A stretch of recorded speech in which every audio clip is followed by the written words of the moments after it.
अस्सलाम वालेकुम। आज घर वालों को बना के खिलाते हैं मज़ेदार से टिंडे गोश्त। इसके लिए सबसे पहले कुकिंग ऑयल को गरम करके इसमें प्याज डालेंगे और गोल्डन ब्राउन होने तक इसे फ्राई कर लेंगे।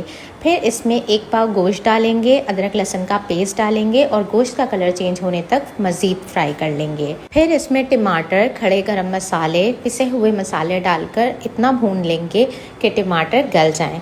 जब टमाटर गल जाएं 4 से 5 मिनट लगेंगे। फिर इसमें पानी शामिल करेंगे, अच्छे से मिक्स करेंगे और कवर करके मीडियम टू लो फ्लेम पर 1 घंटे के लिए पका लेंगे। 1 घंटे में गोश्त अच्छे से गल जाएगा और ऑयल भी सेपरेट हो जाएगा। अब इसमें टिंडे शामिल करेंगे, इन्हें भी 2 से 3 मिनट फ्राई कर लेंगे।